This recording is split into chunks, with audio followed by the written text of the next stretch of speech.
हाय, good morning, नमस्कार। आज के सीधा सौदा के फ्राइडे एडिशन में आप सबका स्वागत है। एसजीएक्स निफ्टी दिखा रहा है कि हम थोड़े से हल्के हरे निशान के साथ कामकाज की शुरुआत करेंगे। 1/3% की बढ़त।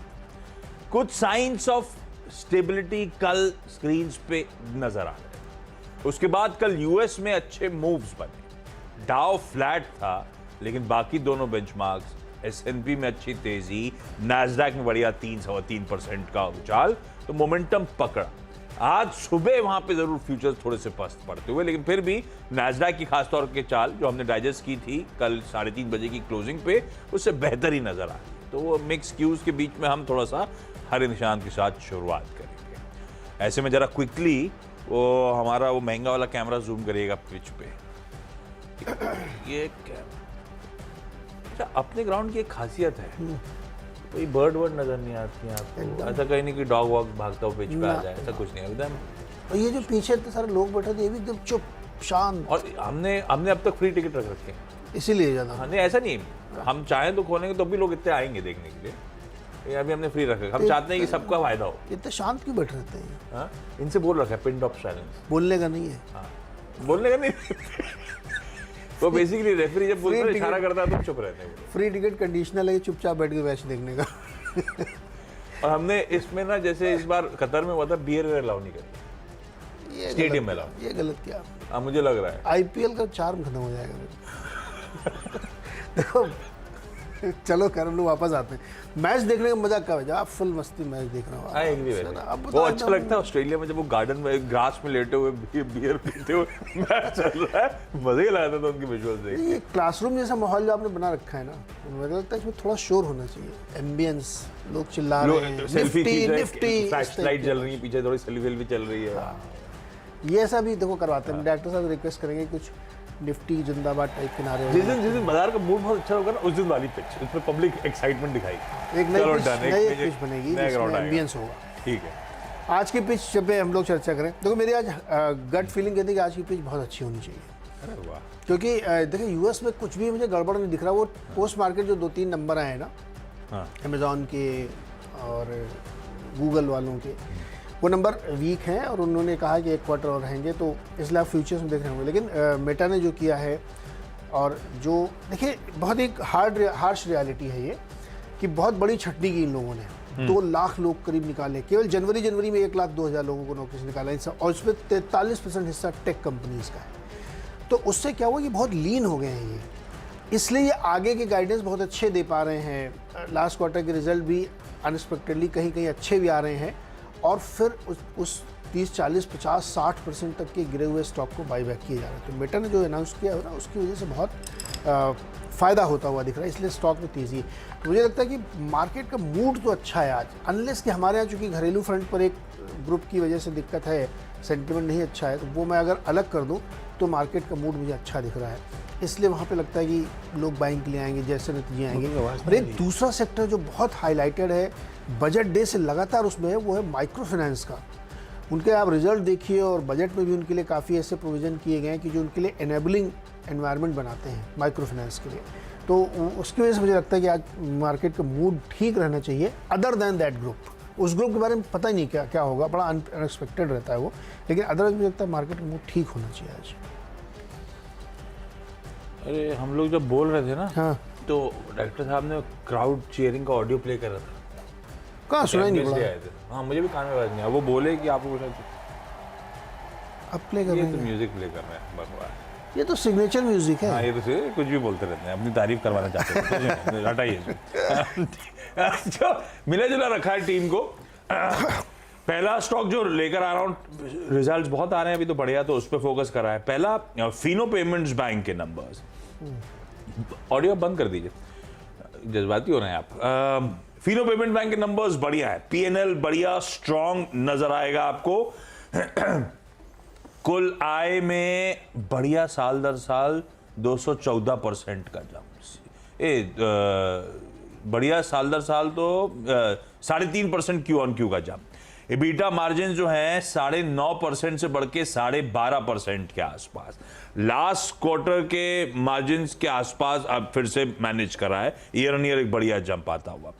मुनाफे में एक बढ़िया उछाल देखने को मिल रहा है। तो फिनो पेमेंट्स बैंक के नंबर्स अच्छे नजर आएंगे।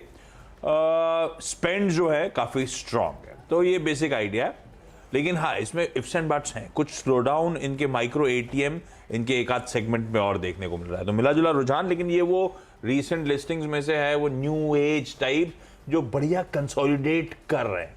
ये उस तरह से वीकनेस इसमें ग्रिप नहीं हुई है। तो फीनो को थोड़ा अलग रखना है। मैं इसको ग्रीन लेके चलता हूं आज के ट्रेडिंग सेशन के लिए। अगला जो है वो है अपोलो टायर्स। अपोलो टायर्स के नंबर्स बाकी स्ट्रांग नजर आ रहे हैं। आय साल दर साल 12.5% का जंप। उस 12.5% की आय के ऊपर इबीटा 23% का इंप्रूवमेंट दिखा रहा है। आय बढ़ी, उससे ज्यादा इबीटा बढ़ा। वो ऐसा क्यों हुआ? इसका आसान शब्दों में मार्जिन्स में एक्सपेंशन हो रहा है, मार्जिन्स इंप्रूव कर रहे हैं।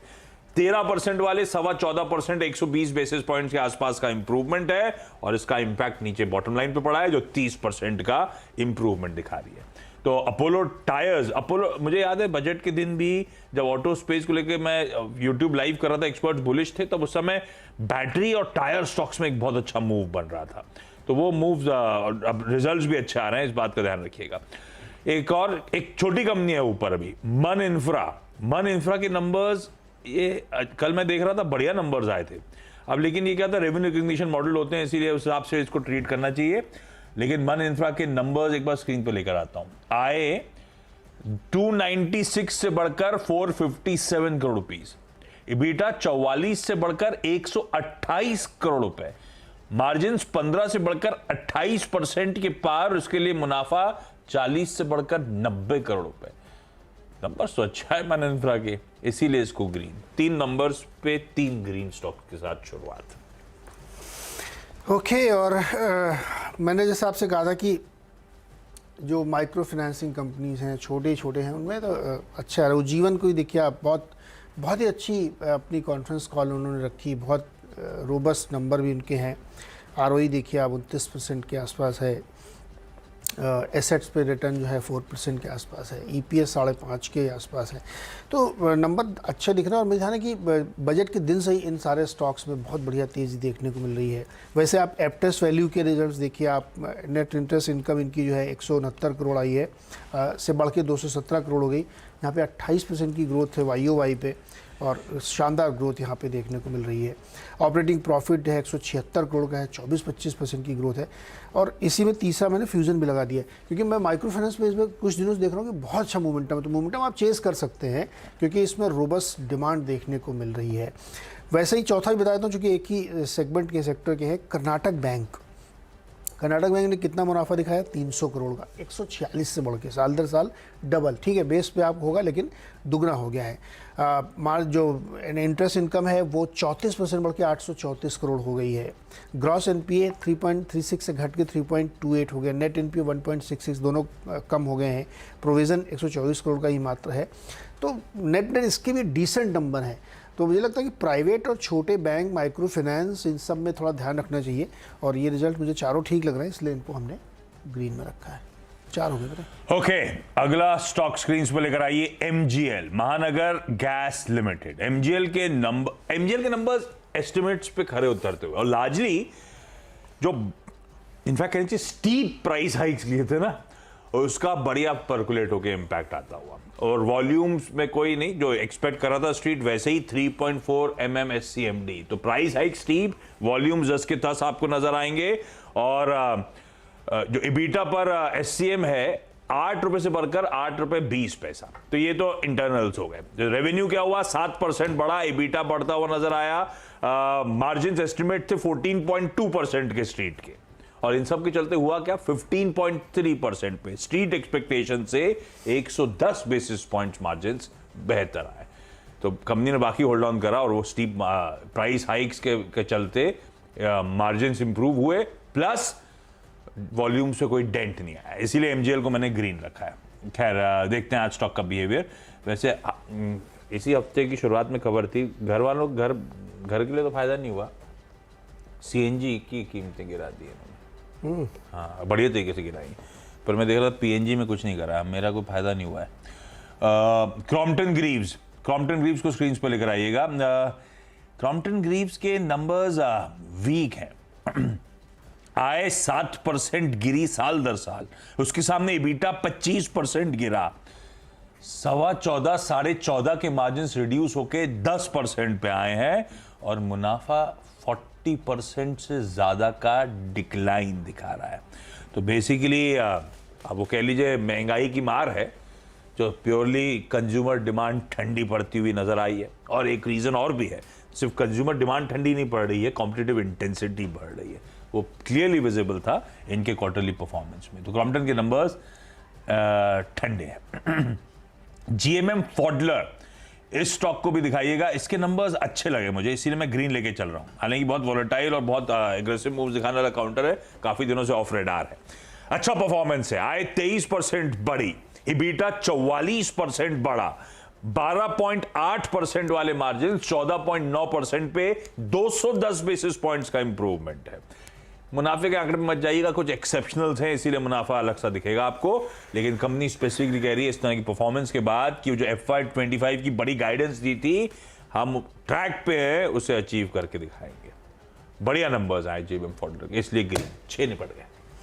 पांचवा मेरा ई क्लर्क्स है। मिड कैप आईटी में कल हम बड़ा ध्यान दे रहे थे और परसिस्टेंट और इन सब ने अच्छा प्रदर्शन भी दिखाया, तीनों ही मिड कैप आईटी ने जो कल लिए थे।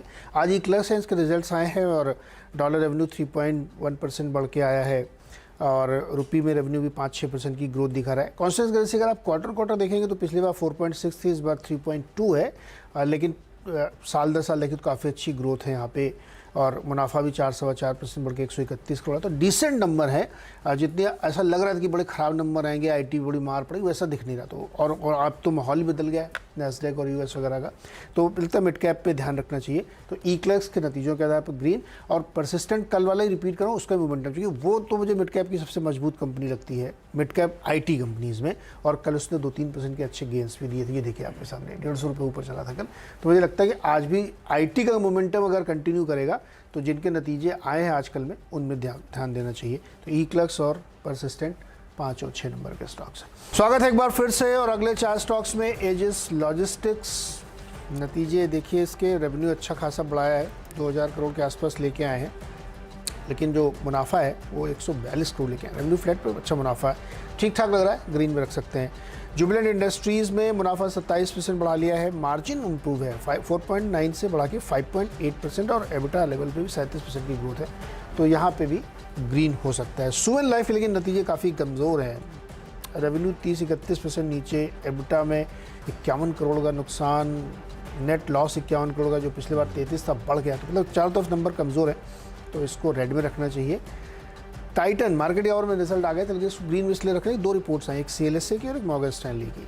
CLSA ने इसका टारगेट दिया 3000 रुपये पर शेयर का, और उनका मानना है कि डबल डिजिट रेवेन्यू ग्रोथ जो है क्रॉस सेगमेंट है, हालांकि मार्जिन थोड़े नरम हुए और उनको लगता है कि ये धीरे धीरे कंटिन्यू करेगा तो मार्जिन फिर आपके इंप्रूव हो जाएंगे। मॉर्गन स्टैनली का भी ये मानना है कि Q3 broadly in line estimate के मुताबिक है उनके, और आगे जाते हुए यहाँ पे गेन होगा। तो टारगेट दोनों नहीं 3030 3000 के रखे हैं, आज देख सकते हैं आप, चूँकि मार्केट आउट रिजल्ट था, अच्छा खासा रिएक्शन हो चुका है, पोजीशंस नहीं है, तो फ्रेश बाइंग देखी जा सकती है।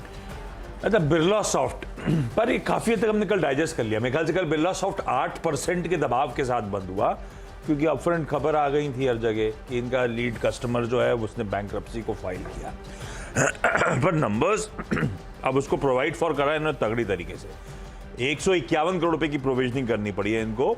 अब उस पर यह भी क्लैरिटी अभी तक नहीं आई है कि 151 करोड़ रुपए मतलब अब सब कुछ प्रोवाइड फॉर कर दिया है या सब्सिक्वेंट क्वार्टर्स में वो कंटिन्यू करेगा। खैर, नंबर्स जो हैं, डॉलर आय 0.3% गिरी।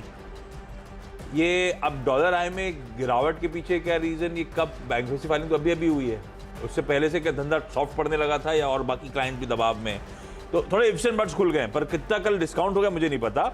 एबिटा दरअसल क्या हुआ, 176 करोड़ रुपए वाला रिड्यूस होकर 7.4 करोड़ रुपीज हो गया, वो प्रोवाइड फॉर करा है, और लॉसेज हुए 16 करोड़ रुपए के आसपास। नंबर्स दिक्कत भरे, थोड़ी सी क्लैरिटी स्ट्रीट अवेट करेगी, मैनेजमेंट की कमेंट्री इंतजार रहेगा, उसके बाद शायद रिएक्ट करेगा, लेकिन मैं इस समय तो अभी लाल लेके चलता हूँ अनटिल क्लैरिटी, कुछ डिसेंट क्लैरिटी ना आए।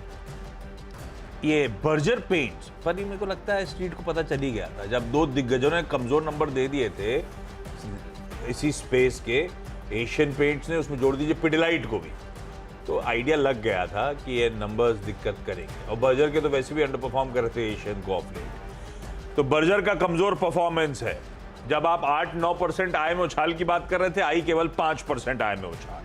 इबीटा और पैट गिर गया। इबीटा 11% गिरा, मार्जिन 240 बेसिस पॉइंट्स गिरते हुए नजर आए और मुनाफा 20% के आसपास का दबाव दिखा रहा है। नंबर्स तो ठंडे हैं, इसीलिए मैं इसको लाल लेके चल रहा हूं, पर ये ध्यान रखिएगा कुछ हद तक स्ट्रीट को आइडिया लगा हुआ था। इंडसइंड बैंक को ग्रीन रख रहा हूं। एक तो अपफ्रंट इसने बहुत बड़ी क्लैरिटी दे दी थी ग्रुप के एक्सपोजर को लेकर, वो अच्छा लगा था, मन था मेरा। परसों रात में क्लैरिटी आई थी तो कल लूं, लेकिन लिया नहीं था, मेंशन नहीं कर रहा था ग्रीन में, क्योंकि कल बैंक्स को लेकर ओवरहैंग था। कल बढ़िया मूव दिखा गया इंडसइंड बैंक जाते जाते, पर अब अटकलें लगाई जा रही है। ऐसी रिपोर्ट सजेस्ट करती हैं कि प्रमोटर स्टेक बढ़ाना चाहते हैं। अभी देखिए कितना सही निकलता नहीं निकलता। इंडसइंड बैंक को ग्रीन रख रहा हूं, लेकिन हमें स्टॉक को वॉच आउट करना पड़ेगा। कल ऑलरेडी 3-3.25% का उछाल आ चुका है, लेकिन खबर अच्छी है अगर कंफर्म हुई तो।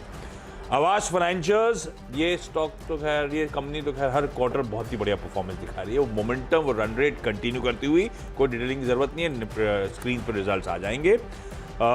इसको मैं ग्रीन लेके चलता हूँ। हो गए 10 स्टॉक्स कंप्लीट। क्विकली छोटा सा ब्रेक लेने का वक्त है। ब्रेक के उस पार लौटेंगे तो टीम जो मेंशन करी थी, इनका एक क्विक रैप अप लेकर आएंगे।